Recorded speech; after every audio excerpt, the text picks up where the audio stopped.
വണക്കം, വന്ദനം, നമസ്കാരം. Good morning to you all. സ്വാഗതം ചെയ്യുകയാണ് ട്രേഡർ ഓപ്ഷൻ ട്രേഡറിലേക്ക്. ഞാൻ നിങ്ങളുടെ സ്വന്തം ഗുരുജി. ഞാനൊരു സെബി രജിസ്റ്റർഡ് അഡ്വൈസർ അല്ല, അതുകൊണ്ട് തന്നെ വീഡിയോയിൽ പറയുന്ന കാര്യങ്ങൾ സ്റ്റഡി പർപ്പസിനായിട്ട് യൂസ് ചെയ്യുക. വീണ്ടും പറയുകയാണ്, സ്റ്റഡി പർപ്പസിനായിട്ട് യൂസ് ചെയ്യുക. സ്റ്റഡി ചെയ്ത് കഴിഞ്ഞാൽ നിങ്ങൾക്ക് തന്നെ നിങ്ങളുടേതായ ഒരു സെറ്റപ്പ് റെഡിയാക്കാൻ പറ്റും. ഈ നിഫ്റ്റിയിലോ ബാങ്ക് നിഫ്റ്റിയിലോ സ്റ്റോക്കിലോ ഒക്കെ സെറ്റപ്പ് റെഡിയാക്കാൻ പറ്റും.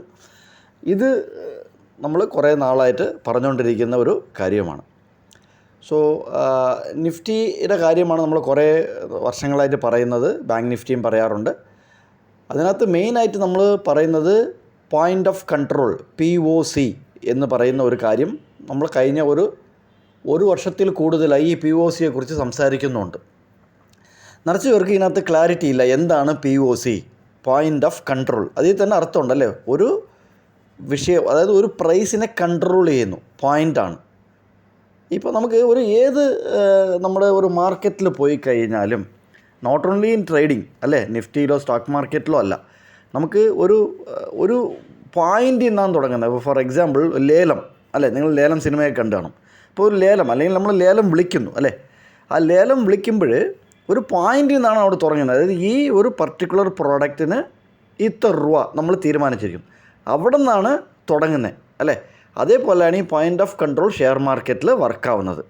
ഇത് നിങ്ങൾ റെഗുലറായിട്ട് മനസ്സിലാക്കിയാൽ, ഇതിനെ നിങ്ങൾ തന്നെ അനലൈസ് ചെയ്താൽ, കാരണം നമ്മൾ ഇതൊക്കെ ഇൻഫർമേഷനെ തരാൻ പറ്റുള്ളൂ. ഇവിടുന്ന് നിങ്ങളുടെ ടെക്നിക്കൽ അനാലിസിസ്, നിങ്ങൾ പഠിച്ച കാര്യങ്ങൾ, അല്ലെങ്കിൽ നിങ്ങളുടെ മൈൻഡിൽ എങ്ങനെയാണ് വർക്ക് ചെയ്യുന്നുള്ള മാർക്കറ്റിനെ ലൈവിൽ നിഫ്റ്റിയിലോ ബാങ്ക് നിഫ്റ്റിയിലോ ലൈവിൽ കണ്ട് നിങ്ങൾ പ്രാക്ടീസ് ചെയ്യണം. നോട്ട് എഴുതണം. അപ്പോൾ എങ്ങനെയൊക്കെയാണ് റിയാക്ട് ചെയ്യുന്നതെന്നുള്ളത് നോക്കണം, എവിടെയൊക്കെയാണ് റിയാക്ട് ചെയ്യുന്നതെന്നുള്ളത് നോക്കണം. ഇതൊക്കെ നിങ്ങൾ റെഗുലറായിട്ട് ചെയ്ത് കഴിഞ്ഞാൽ നിങ്ങൾക്കൊരു നല്ലൊരു സെറ്റപ്പ് കിട്ടും. അത് വെച്ച് ട്രേഡ് എടുക്കുക, ഒരു 30-40 പോയിൻ്റ് ബുക്ക് ചെയ്യുക.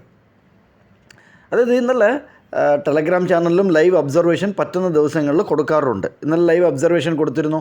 26-100 ശ്രദ്ധിക്കുക, കോൾ ആൻഡ് പുട്ട് 26-100 ശ്രദ്ധിക്കുക എന്ന് പറഞ്ഞിരുന്നു. 26-100 135 ക്രോസ് ചെയ്തപ്പോഴത്തേക്കും ഒരു 35-40 പോയിൻ്റ് അത് മുകളിലോട്ടൊരു പ്രോഫിറ്റ് തന്നു. സോ ഇന്നലത്തെ പോയിൻ്റ് ഓഫ് കൺട്രോൾ നമ്മൾ എന്താണ് പറഞ്ഞത്? 135 രൂപയാണ്. അപ്പം 135 രൂപ രാവിലെ അഡ്ഡമണി എന്താണ്? രാവിലത്തെ അഡ്ഡമണി. ഇതിനേക്കാൾ നമ്മൾ കൂടുതൽ ഇൻഫർമേഷൻസ് തരാൻ പറ്റത്തില്ല.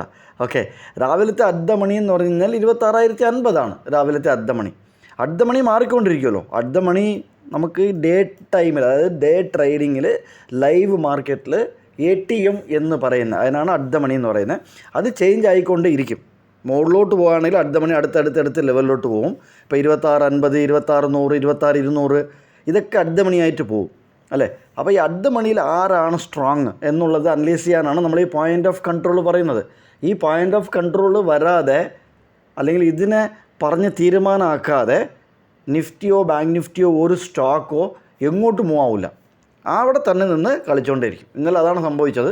കാര്യത്തിൽ 26-100 അവിടെ വന്നപ്പം, നിഫ്റ്റി സ്പോട്ട് 100 വന്നപ്പം, നിങ്ങൾ സ്പോട്ടും ഫ്യൂച്ചറും മിക്സ് ചെയ്ത് നോക്കണം. നമ്മൾ ഫ്യൂച്ചർ ബേസ് ചെയ്തിട്ടാണ് കാര്യങ്ങൾ പറയുന്നതെന്നുണ്ടെങ്കിലും നിങ്ങൾ നോക്കുമ്പം സ്പോട്ടും ഫ്യൂച്ചറും എങ്ങനെയാണ് വർക്ക് ചെയ്യുന്നതെന്നുള്ളതൊക്കെ നിങ്ങൾ സ്റ്റഡി ചെയ്ത് നോട്ട് ചെയ്ത് പഠിക്കണം. അല്ലാതെ നിങ്ങൾ വേസ്റ്റ് എന്ന് പറഞ്ഞിട്ട് കാര്യമില്ല. ഇതിനെ അനലൈസ് ചെയ്ത് നിങ്ങൾ തന്നെ ഒരു സെറ്റപ്പ് ഉണ്ടാക്കി, നിങ്ങൾ തന്നെ അതിനെ ഉണ്ടാക്കി നിങ്ങൾക്കൊരു ധൈര്യം കിട്ടും, കോൺഫിഡൻറ്റ് കിട്ടും.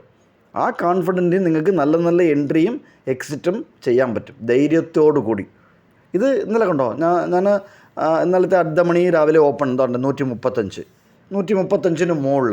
ഇത് വേണമെങ്കിൽ നിങ്ങൾ 5 മിനിറ്റിൻ്റെ ക്യാൻഡിലോ നിങ്ങൾക്ക് ഇഷ്ടമുള്ളതുപോലെ, ഞാൻ 15 മിനിറ്റാണ് ഞാൻ ഒബ്സർവ് ചെയ്യുന്നത്. ഈ 5 മിനിറ്റിൻ്റെ ക്യാൻഡിൽ നിങ്ങൾക്ക് ഇടാം വേണമെങ്കിൽ. 5 മിനിറ്റിൻ്റെ ക്യാൻഡിലിൻ്റെ മുകളിലാണ് നിൽക്കുന്നത്. ഇതുണ്ടോ, നിങ്ങൾക്ക് 5 മിനിറ്റാണെങ്കിൽ 5 മിനിറ്റ് ഇടാം. അത് നിങ്ങളുടെ താല്പര്യമാണ്. ഞാൻ 15 മിനിറ്റാണ് നോക്കുന്നത്. 5 മിനിറ്റിൻ്റെ ക്യാൻഡിലാണെങ്കിൽ എന്തുകൊണ്ട് ഇത് എടുത്തുവിടാം. 135 മുകളിലാണ് ക്ലോസിങ് കിട്ടിയിരിക്കുന്നത് ആദ്യത്തെ 5 മിനിറ്റ്. അതിനുശേഷം എത്ര പോയിൻ്റാണ് മുകളിൽ പോയത്? ആൾമോസ്റ്റ് 194. നിങ്ങൾ തന്നെ കാൽക്കുലേറ്റ് ചെയ്തോളൂ. ഇതിനൊരു 30-40 പോയിൻ്റ് വരുമ്പോഴത്തേക്കും ബുക്ക് ചെയ്താൽ നിങ്ങൾക്ക് നഷ്ടപ്പെടാനൊന്നും ഇല്ലല്ലോ. ഇത് കാളിൻ്റെ ആണ്. ഓക്കെ, ഇതേ സ്ട്രൈക്കിൽ പുട്ട് എങ്ങനെയാണ് വർക്ക് ചെയ്തേക്കുന്നത് നോക്കിയേ. ഇതേ സ്ട്രൈക്കിൽ പുട്ട് രാവിലെ ഇതേണ്ട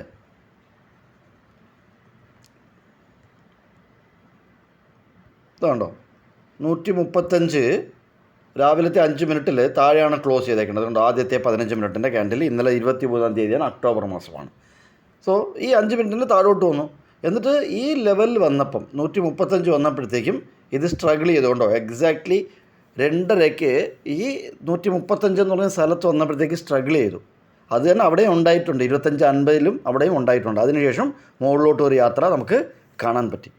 സോ ഇങ്ങനെ നിങ്ങൾക്ക് തന്നെ ഈ പോയിൻ്റ് ഓഫ് കൺട്രോൾ വെച്ചിട്ട് നിങ്ങൾ തന്നെ അനലൈസ് ചെയ്ത് നിങ്ങൾ തന്നെ ഒരു എൻട്രിയും എക്സിറ്റും നോക്കാവുന്നതാണ്. ഓക്കെ, നമുക്ക് ഇന്നത്തെ കാര്യത്തിലോട്ട് പോകാം. കാര്യത്തിൽ ഇന്നലെ ക്ലാരിറ്റി ഇല്ല എന്നൊക്കെ പറഞ്ഞ് നമുക്ക് യൂട്യൂബ് ചാനലിൽ കമൻറ്റ് വന്നിരുന്നു. സോ അപ്പോൾ ആ ക്ലാരിറ്റി കൊടുക്കാനായിട്ടാണ് നമ്മളിത് പറഞ്ഞത്. സോ ഇതാണ് ഇന്നത്തെ ലെവൽ. ഇന്നത്തെ പോയിൻ്റ് ഓഫ് കൺട്രോൾ എന്ന് പറഞ്ഞു കഴിഞ്ഞാൽ 115 രൂപയാണ്, 115 ആണ്. 135 നിന്ന് 115 പോയിൻ്റ് ഓഫ് കൺട്രോൾ കുറഞ്ഞിട്ടുണ്ട്, താഴോട്ട് വന്നിട്ടുണ്ട്. അതും ശ്രദ്ധിക്കുക. ഈ ലെവലൊക്കെ നിങ്ങൾ നോട്ട് ചെയ്ത് വയ്ക്കുക. ഇത് നിഫ്റ്റി ഫ്യൂച്ചറിൻ്റെ 15 മിനിറ്റിൻ്റെ ക്യാൻഡിൽ സ്റ്റിക്കാണ്. 115 രൂപയുടെ ലെവൽ. നിങ്ങൾ ഈ ലെവലിലൊക്കെ വരുമ്പോൾ ശ്രദ്ധിച്ചാലും മതി, നിങ്ങൾക്ക് തന്നെ നല്ല എൻട്രി കിട്ടും. ഈ ലെവലിലോട്ടൊക്കെ വരുമ്പോഴത്തേക്കും എങ്ങനെയാണ് നിഫ്റ്റി അല്ലെങ്കിൽ ബാങ്ക് നിഫ്റ്റി ആ ലെവലിൽ പറയുമ്പോൾ, അല്ലെങ്കിൽ നിഫ്റ്റി ഈ ഫ്യൂച്ചർ ഈ ലെവലിലോട്ട് വരുമ്പോൾ എങ്ങനെയാണ് റിയാക്ട് ചെയ്യുന്നത്, അവിടുത്തെ പ്രൈസ് റേഞ്ച് എങ്ങനെയാണ്, പ്രീമിയം എങ്ങനെയാണ് മൂവുന്നത്, അവിടുത്തെ പോയിൻ്റ് ഓഫ് കൺട്രോൾ ചേഞ്ച് ആവുന്നുണ്ടോ. കാരണം ഇതിനകത്ത് നിങ്ങൾ ശ്രദ്ധിച്ചറിഞ്ഞ് 135 ഇന്നലെ പറഞ്ഞു അല്ലേ. അപ്പം ടൈം ഡീക്കേ, അതായത് ഈ പ്രീമിയം മെൽട്ട് ആകുന്നുണ്ട് എന്നുള്ളതിന് വേറൊരു ഓതൻറ്റിക്കേഷൻ അല്ലെങ്കിൽ വേറൊരു ഉറപ്പ് തരുന്ന കാര്യമാണ്. ഇന്നത്തെ പോയിൻ്റ് ഓഫ് കൺട്രോൾ 115 കുറഞ്ഞു, താഴോട്ട് വന്നു. 20 പോയിൻ്റ് കാണാനില്ല, പ്രീമിയം 20 രൂപ കാണാനില്ല. മനസ്സിലായില്ലേ? അപ്പോൾ അതുകൊണ്ടാണ് എല്ലാവരും ഓപ്ഷൻ സെല്ലർ എന്ന് പറയുന്നത്. പക്ഷേ അത് അതിൻ്റേതായ കാര്യങ്ങൾ നോക്കിയെടുക്കാൻ പറ്റും. ഞാനൊരു ഓപ്ഷൻ ബയറാണ്. അപ്പം ഇത് നോക്കുക. നല്ലൊരു എൻട്രിയും എക്സിറ്റും നിങ്ങൾക്ക് നേരട്ടെ. നല്ലൊരു ഹാപ്പി വീക്കെൻഡ് നേരുകയാണ്. വീണ്ടും ഒരു വീഡിയോയിൽ കണ്ടുമുട്ടാം.